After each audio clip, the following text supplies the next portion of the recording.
मेरे प्रिय दोस्तों, आप सभी का अभिनंदन, आभार। ना संघर्ष ना मुश्किलें, फिर क्या मजा है जीने में। तूफान भी थम जाएगा जब लक्ष्य रहेगा सीने में। तो आइए हम लोग एक ऐसी ही कहानी की शुरुआत करने जा रहे हैं जिसका नाम है अपराजिता, जो कभी पराजित होने वाली नहीं, विकलांग होकर भी सकलांग बन गई। लेखिका शिवानी ने लिखा है, बिल्कुल सच्ची घटना पे आधारित है। आइए हम आपको सीधे लेकर चलते हैं अपराजिता कहानी पर।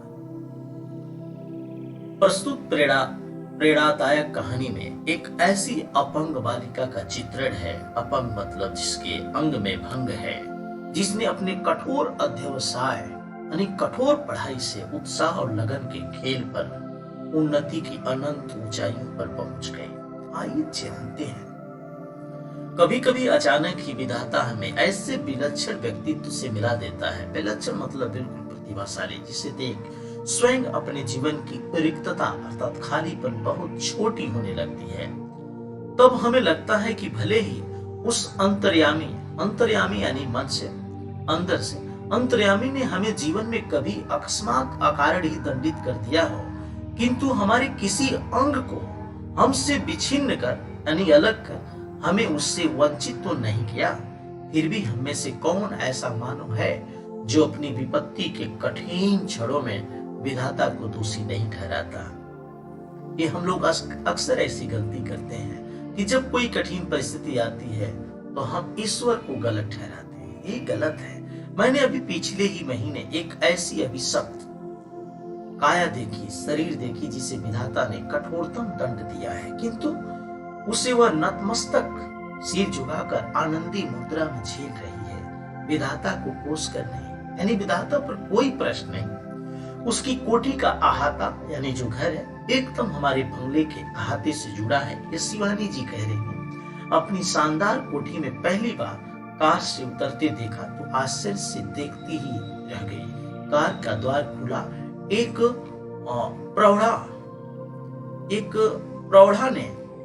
प्रौढ़ा का मतलब यंग उतरकर पिछली सीट से एक व्हील चेयर निकालकर सामने रख दी और भीतर चली गई। दूसरे ही क्षण धीरे धीरे बिना किसी सहारे के कार से एक युवती ने अपने निचले धड़ को बड़ी दक्षता से, ठीक है, बड़ी बारीकी से नीचे उतारा। फिर बैसाखियों से ही व्हील चेयर पर पहुंच उसमें बैठ गई। बड़ी तटस्थता से उसे स्वयं चलाती कोठरी के भीतर चली गई। मैं फिर नित्य समय पर उसका यह विचित्र आवागमन यानी आना जाना देखती और आश्चर्यचकित रह जाती, ठीक जैसे कोई मशीन बटन खटखटाती अपने काम किए चली जा रही है। ये लड़की है अपराजिता। धीरे धीरे, हालांकि इसका चंद्रा नाम है, धीरे धीरे मेरा उससे परिचय हुआ। कहानी सुनी तो दंग रह गई। नियति के प्रत्येक कठोर आघात को अति अमानवीय धैर्य और साहस से झेलती वह बित्ते भर की लड़की यानी छोटी लड़की थी। मुझे किसी देवांगना से कम नहीं लगी। देवांगना माने देवी। मैं चाहती हूँ कि मेरी पंक्तियों को उदास आंखों वाला वह गोरा उजले वस्त्रों से सज्जित लखनऊ का मेधावी युवक भी पढ़े, जिसे मैंने कुछ माह पूर्व अपनी बहन के यहाँ देखा था। वह आईएएस की परीक्षा देने इलाहाबाद गया। ये शिवानी बता रही है एक लड़की के साथ घटना। लौटते समय किसी स्टेशन पर चाय लेने उतरा की गाड़ी चल पड़ी। चलती ट्रेन में हाथ की कुल्लड़ सहित चढ़ने के प्रयास में गिरा और पहिए के नीचे हाथ पड़ गया। प्राण तो बच गए पर दायां हाथ चला गया। उसी विच्छिन्न भुजा के साथ साथ धीरे धीरे वह मानसिक संतुलन खो बैठा। पहले दुख भुलाने के लिए नशे की गोलियां खाने लगा और अब नूर मंजिल की शरण गई है। मतलब गलत। केवल एक हाथ खोकर ही उसने हथियार डाल दिए। इधर चंद्रा, इस लड़की का नाम चंद्रा है। चंद्रा जिसका निचला धड़ यानी कि निचला मतलब नीचे से गर्दन के नीचे या जो कमर के नीचे का भाग है वो काम न करे, निष्प्राण मांस पिंड मात्र है, सिर्फ हड्डियां हैं। सदा उत्फुल्ल मतलब प्रसन्न कुछ पाने के लिए चेहरे पर विषाद की एक रेखा भी नहीं है, यानी दुख की एक भी रेखा नहीं है। बुद्धि दीप्त आंखों में अदम्य साहस, प्रतिपल प्रतिक्षण भरपूर जीने की उत्कट जिजीविषा यानी जीने की इच्छा, फिर कैसी कैसी महत्वाकांक्षाएं इस चंद्रा नाम की लड़की के पास है।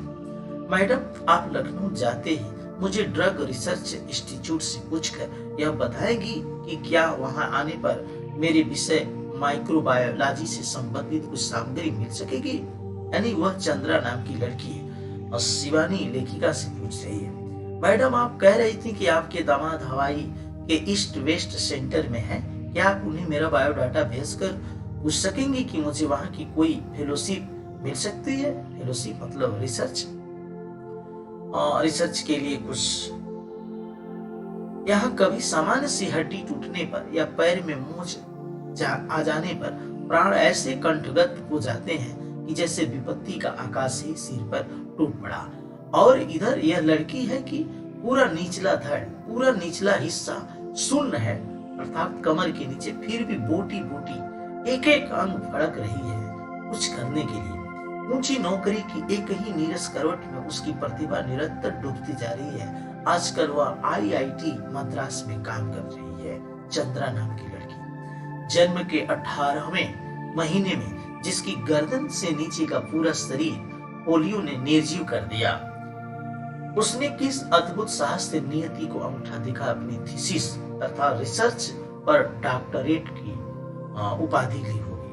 मैडम, मैं चाहती हूँ कि कोई मुझे सामान्य सा सहारा भी न दे। यह वह चंद्रा लड़की बोल रही है। आप तो देखती हैं, मेरी माँ को मेरी कार चलानी पड़ती है। मैंने इसी से एक ऐसी कार का नक्शा बना दिया है जिससे मैं अपने पैरों के निर्जीव अस्तित्व को भी सजीव बना दूंगी। यह देखिए, मैंने प्रयोगशाला में अपना संचालन कैसा सुगम बना लिया है। मैं अपना सारा काम निपटा लेती हूँ। उसने मुझे तस्वीरें दिखाई। समस्त सामग्री उसके हाथों की पहुंच तक ऐसे धरी थी कि निचला धड़ ऊपर उठाए बिना ही वह मनचाही सामग्री मेज पर से उतार सकती थी। मतलब खुद अपने को सहारा दिया था, किंतु उसकी आज की इस पटुता के पीछे है एक सुदीर्घ कठिन अभ्यास की यातनाप्रद भूमिका, यानी कठोर परिश्रम। स्वयं डॉक्टर चंद्रा के प्रोफेसर के शब्दों में, यानी जो डॉक्टर चंद्रा लड़की थी उसके प्रोफेसर कहे हैं कि हमने आज तक 2 व्यक्तियों द्वारा सम्मिलित रूप से नोबेल पुरस्कार पाने के लिए विषय में सुना था, किंतु आज हम शायद पहली बार इस PhD के विषय में भी कह सकते हैं। देखा जाए तो यह डॉक्टरेट भी संयुक्त रूप से मिलनी चाहिए, एक डॉक्टर चंद्रा और एक उसकी माँ को जो उसकी सहारा बनी हुई है। डॉक्टर चंद्रा उनकी अद्भुत साहसी जननी अर्थात उनकी माँ श्रीमती T सुब्रमण्यम को 25 वर्ष तक इस सहिष्णु महिला ने पुत्री के साथ कैसी कठिन साधना की, और इस साधना का सुखद अंत हुआ सन 1976 में जब चंद्रा को डॉक्टरेट मिली, अर्थात और डॉक्टर की उपाधि मिली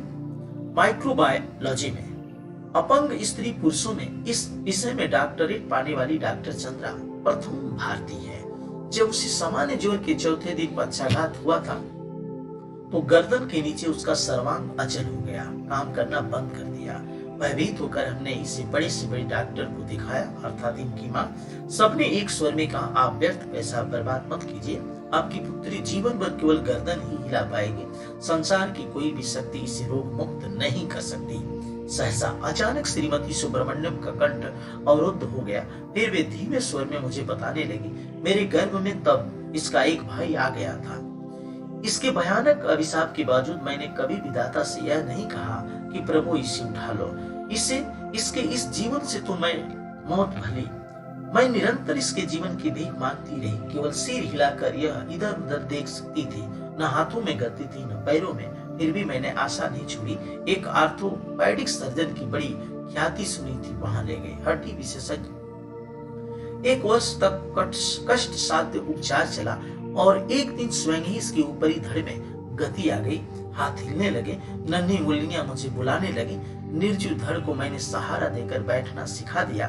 5 वर्ष हुई तो मैं ही इसका स्कूल बनी। मेधावी पुत्री की विलक्षण बुद्धि ने मुझे पुनः चमत्कृत कर दिया। सरस्वती स्वयं ही जैसे आकर जीवाग्र हो गई हूँ, जीवा पर बैठ गई हूँ। बेंगलुरु की प्रसिद्ध माउंट कार्मेल में उसे प्रवेश दिलाने में मुझे कॉन्वेंट द्वार पर लगभग धरना ही देना पड़ा। इनकी माँ को नहीं, मिसेज सुब्रमण्यम मदर ने कहा, हमें आपसे पूरी सहानुभूति है।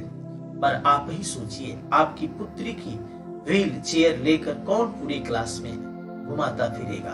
आप चिंता न करें मदर, मैं हमेशा इसके साथ रहूंगी। ये चंद्रा की माँ बोल रही है स्कूल के मैनेजर से। और फिर पूरी कक्षाओं में अपंग पुत्री की कुर्सी की परिक्रमा वे स्वयं कराती, पीरियड दर पीरियड, यानी एक क्लास के बाद दूसरी क्लास में उसके पीछे खड़ी रहती।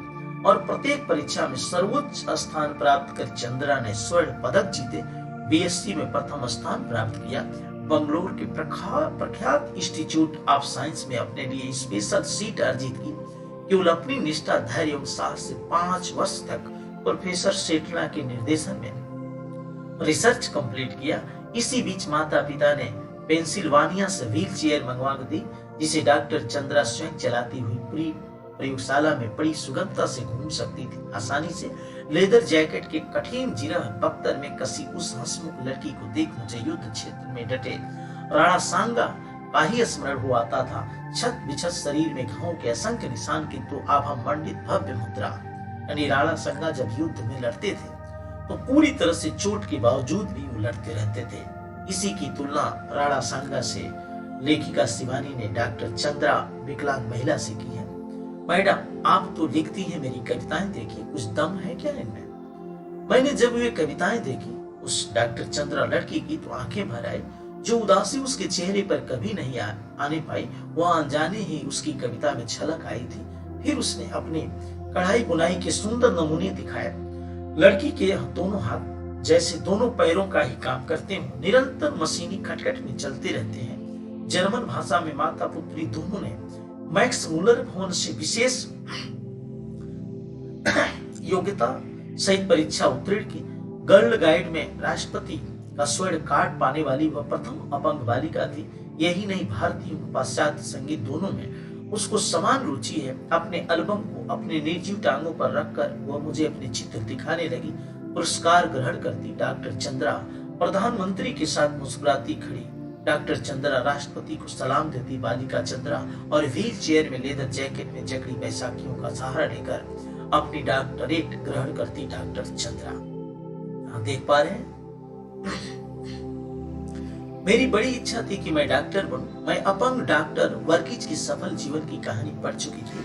परीक्षा में सर्वोच्च स्थान प्राप्त करने पर मुझे मेडिकल में प्रवेश नहीं मिला। कहा गया कि मेरा निचला धड़ निर्जीव है, मैं एक सफल शल्य चिकित्सक नहीं बन पाऊंगी। किंतु डॉक्टर चंद्रा के प्रोफेसर के शब्दों में डॉक्टर चंद्रा के प्रोफेसर ने कहा, हमें यह कहने में रंच मात्र भी यानी थोड़ा भी हिचकिचाहट नहीं होती।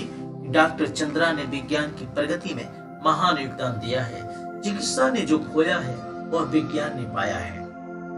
चंद्रा के एल्बम के अंतिम पृष्ठ है उसकी जननी का बड़ा सा चित्र, जिसमें वे जेसी बेंगलुरु द्वारा प्रदत्त एक विशिष्ट पुरस्कार ग्रहण कर रही है। यहाँ पे फिर जननी का पुरस्कार, बहुत बड़ी बड़ी उदास आंखें जिनमें माँ की व्यथा भी है और पुत्री की भी अपने सारे सुख त्याग कर नित्य छाया बनी पुत्री की पहिया लगी कुर्सी के पीछे चक्र से घूमती जननी, नाक के दोनों ओर हीरे की 2 जगमगाती लौंगे, अधरों पर विजय का उल्लास, जूड़े में पुष्पवेणी, मेरे कानों में उस अद्भुत साहसी जननी शारदा सुब्रमण्यम के शब्द अभी भी जैसे गूंज रहे हैं। ईश्वर सब द्वार एक साथ बंद नहीं करता, यदि एक द्वार बंद करता भी है तो दूसरा द्वार खोल देता है।